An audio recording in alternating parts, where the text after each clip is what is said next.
Tiago Pontes, que é filósofo, é professor, e ele sempre traz dicas muito boas para nós, para o nosso dia a dia, né? Inclusive o nosso tema de hoje, medos, como, né, os medos existenciais podem interferir na saúde mental.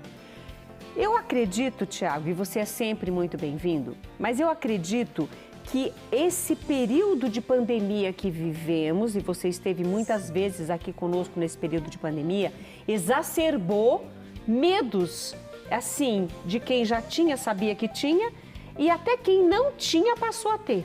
Exatamente. Muito obrigado novamente pelo convite, Rita. E hoje esse tema é oportuno, né? Quem é que não tem medo? Eu acredito que o medo ele é o oposto da coragem, né? Às vezes a pessoa quer se livrar do medo e falar que eu sou corajoso, corajosa, mas às vezes ser corajoso ou corajosa é admitir que se tem medo. E realmente em épocas de pandemia houve ali grandes perdas, as pessoas tiveram medo. Inclusive, por exemplo, medo da solidão, por que não, né? Eu lembro que até as pessoas falavam de quarentena e associavam a quarentena, a carência. Então tudo isso impactou sim e vem impactando ainda, né, os medos existenciais. E a gente pensa assim que medo é característico do adulto. Não. Hoje nós temos crianças tratando, né, com psicólogos e até psiquiatras, neuropsiquiatras, neuropediatras, justamente porque as crianças também estão com medo.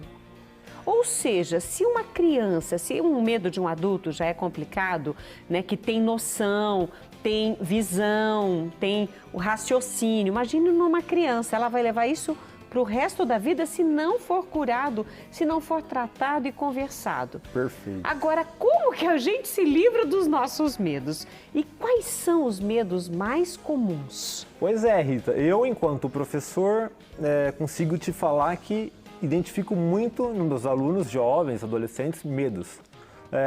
Talvez se for para tranquilizar você que está aí em casa, acredito eu que ser humano é ter sim medo, né? Então fique tranquilo.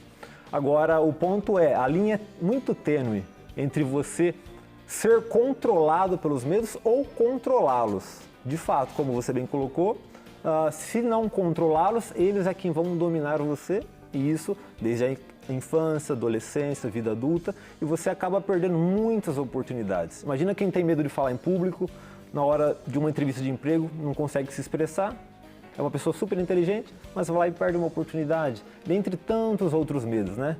A pauta do programa de hoje está associado a medos existenciais, porque não é medo de barata, de aranha, não. São medos que realmente impactam. São fobias, né? Que fobias, exato. Então são medos que realmente impactam e prejudicam ali o desenvolvimento social. Medo de morrer, por exemplo? Uma boa. Medo de falar em público, medo de morrer, medo de não ser aceito, medo do fracasso, e aí traz consigo responsabilidades, angústias, e nossa, se nós formos puxando o carretel, o buraco é bem mais embaixo. Agora, quando a gente pensa o quanto esse medo pode ou não impactar em problemas emocionais, psicológicos, eu te fiz uma pergunta, os medos mais comuns, até citamos alguns, né? Sim. Como que a pessoa, muitas vezes, ela tem essa percepção de que ela tem medo? Pode acontecer dela ter medo, essa angústia ficar dentro dela, mas dentro desse oposto, né? Dessa coragem que ela quer mostrar, ela acaba sufocando esse medo e não sentindo que isso tudo está te prejudicando. Tanto o medo quanto essa coragem de fachada. Acredito que um grande protagonista disso tudo que você expôs, do seu questionamento, seja as redes sociais. O que eu tenho de alunos de uma demanda deles se comparando, porque em rede social está sempre o povo sorrindo, praia, academia, né? Um mar de rosas. E as pessoas às vezes se frustram, né? Dá para fazer um gancho aqui com palestra motivacional. Eu acredito que às vezes a palestra motivacional mais desmotiva do que motiva, porque você quer ter o sucesso, quer ter os resultados e às vezes não consegue. Você não se enxerga enquanto um ser humano. Frustra, né? Frustrante. Então essa busca por ser aceito também frustra e muito. A filosofia tem grandes nomes, Freud, Bauman, Ehrenberg, que é um filósofo francês, ele fala justamente desse cansaço de si. Uma reflexão interessante para você, Rita, e você que está em casa. É esse cansaço de ter que ter perfeição, conquistar, ter respostas prontas, ter decisões sábias, e aí você acaba se frustrando e traz para si esse excesso de responsabilidade, cansa, tem ansiedade, tem depressão, síndrome de burnout, ou seja, doenças psicossomáticas. E aí, inclusive, eu tenho a participação aqui de... deixa eu até ver aqui, quem que foi que comentou comigo? Aqui. A minha xará, Rita Maria Zani, beijo para você, Rita. Ela colocou assim, belo tema para abordar em qualquer tempo. O medo tem que ser visto com olhos abertos, porque ele pode trazer algumas doenças, né? Algumas síndromes. Exato. Acredito que tem mais comentários. Ela colocou, ela fez um segundo post, ela colocou assim, muitas vezes as pessoas, principalmente os jovens, vão para o álcool, porque o álcool dá uma falsa sensação de liberdade para se mostrar. Exatamente, ela colocou muito bem, a Rita, você tem que olhar com bons olhos. Tinha que ser Rita Maria, né, Tiago? A Rita que expôs aqui ó, agora Rita, há pouco. Nós duas aqui, ó. O medo, se olhado com bons olhos, está associado à precaução, né? Eu sou um pouco contra também aquela frase de tá com medo, vai com medo mesmo. Pô, de repente eu acho lindo o oceano, mas não sei nadar. E aí, vai com medo mesmo? Pulo, me afogo? Então acho que tem que ter um preparo, né? O programa aqui em si tem preparo, pautas, e você não pode simplesmente sair falando, eu, enquanto professor, preparo minhas aulas. O medo, com bons olhos, é tido como um preparo, uma precaução. Você olha para os dois lados antes de atravessar uma rua, e aí você, compete a você perceber até que ponto o medo é passível ou lhe limita. Quando entra essa limitação? Você falou, por exemplo, uma pessoa que tem dificuldade de se expressar. Exato. Uma pessoa tímida, né?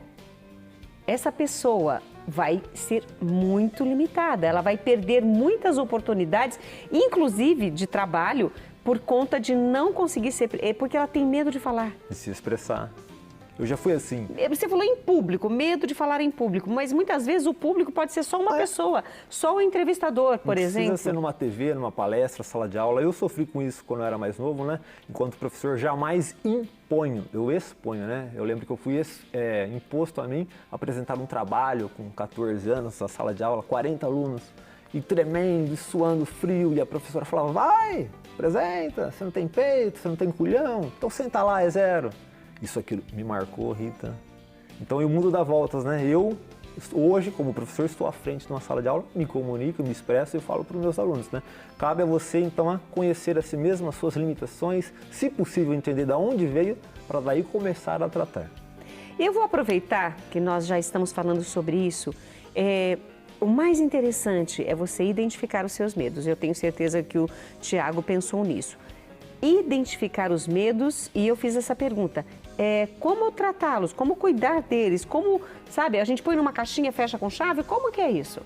Rita, é um assunto bem delicado, né? Eu poderia fazer um gancho com um livro que eu trouxe aqui, que eu vou deixar exposto para você sortear para algum sócio.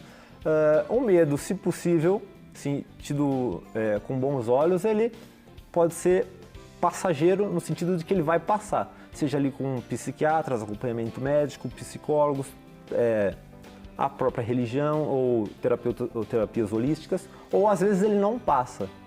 E volto a insistir, você vai deixar que ele controle você? Né? O título do livro que eu trouxe é uma pergunta, um questionamento típico da filosofia. Na viagem da vida, ou seja, a vida tal como uma viagem, esse medo ele é passageiro no sentido de que ele vai passar, ou não é passageiro e você vai ter que conviver com ele. E vai a viagem toda. E aí dá pra gente trazer um exemplo, às vezes assim, viagem de avião, de trem, de ônibus, às vezes você tá ali sozinho, sente uma pessoa inconveniente, que não para de falar e buzina, e incomoda, e aí você fala assim, nossa, não vejo a hora que essa viagem acaba. Mas, e se a viagem for a vida? Olha só a analogia, a provocação. Então, se O a seu vida é uma medo viagem... falando o tempo todo aqui na sua, e você não tem como descer, né? Exatamente. Ou se quiser que a viagem acabe, é a vida acabando. Então, ou você consegue, de fato, solucionar esses medos, ou você aprende a controlá-los, convivê-los.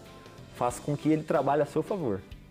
E, de repente, até buscando alternativas terapêuticas, médicas e afins. Olha, Tiago, o Tiago já lançou outros livros aqui conosco no programa e agora eu fico muito feliz de poder mostrar o seu livro, que é um questionamento, o próprio título traz esse questionamento. Na viagem da vida, o seu medo é passageiro? A resposta está dentro de cada um, não é, Tiago? De cada um, exatamente. Quem sou eu, quem somos nós para julgar ou para ensinar fórmulas prontas, né? Eu acredito que hoje em dia há uma comercialização da felicidade. Como assim, professor? O que você mais acha em rede social são pessoas ensinando passo a passo, né? 7 lições para ser feliz, 10 lições para falar em público, 5 lições para superar medos. Mas será que realmente valem essas lições, esses métodos para todo mundo? Sendo que somos individuais? Começar pela digital, cada um tem uma. Como é que a solução pode ser genérica? Não tem como. Você pode expor, mas tem gente que se aproveita, por isso que eu falo da comercialização. Então as pessoas vendem cursos e palestras e isso e aquilo, e aí dando um spoiler já do livro, tem ali vários medos. Mas na contracapa já está escrito, ó, se você retirar da prateleira achando que terá soluções, devolva, não gaste dinheiro, não vai ter mais tempo. questionamento ainda. Vai ter mais questionamento. Mas o legal é que você vai levar as pessoas a uma reflexão sobre si mesmas. Exato. Típico da filosofia, né? Se voltamos lá na Grécia, o Sócrates é o famoso conhece-te a ti mesmo, ou seja, busque dentro de você as soluções, né? Evite buscar fora. Você pode sim ouvir um conselho ou outro, mas está dentro de você. Cada um tem um medo. De repente, eu tenho um medo de altura, que você tem um medo de altura. Eu tenho medo de fracasso, que você tem medo de fracasso. Mas em essência não é o mesmo. Tem pessoas que perdem a identidade tentando agradar os outros, né? Perdem a chance de construir uma personalidade para ser aceito num grupo. E aí, como é que fica? Você perde toda a essência, com medos e medos. Medos de arriscar, com medo de dar errado, medo do fracasso. Estamos entrando agora no Outubro Rosa. Quantas mulheres às vezes têm medo de fazer o exame com medo do resultado? E é verdade, isso é real. Né? Às vezes você vai e tem um diagnóstico ali não tão positivo, mas o quão precoce você conseguir constatar esse resultado, as chances são bem maiores, né, de se obter ali um sucesso. A participação da Deise Pastore Bilá, encerrando aqui as participações, o medo pode ser saudável, depende de como lidamos com ele. E ela colocou assim, gostei dessa definição de cansado de si. Eu era muito tímida e quando me formei, meu primeiro emprego foi na área comercial. Ou falava e enfrentava o medo ou perdi o emprego. Fui em frente, deu tudo certo. Que bom, que ótimo. Deise, se você não pudesse fazer o que você faz, falar o que você fala dentro do nosso mundo do artesanato, eu tive a oportunidade de conhecer você e o seu trabalho, olha, o mundo perderia muito com o seu talento. É um talento que ficaria escondido. Que bom que ela buscou dentro de si, né, essa vontade de fazer mais e melhor. A martelada final veio dela, né? Houve ali gente que ajudou, com toda certeza, mas parabéns a ela. E olha, as redes sociais, né? Se você quiser conversar aí com o Tiago Pontes, saber mais sobre o livro, né? Olha, eu queria muito saber sobre o livro do Tiago Pontes, porque eu gostei do questionamento. Na viagem da vida, seu medo é passageiro? Bom, a resposta você vai ter que dar, mas tem outros questionamentos ali dentro deste livro que você vai gostar de ler e se cutucar, né? Para você não ficar cansada de si. Muito obrigado, Rita. Obrigado a você que nos acompanha. Thiago. E um grande abraço.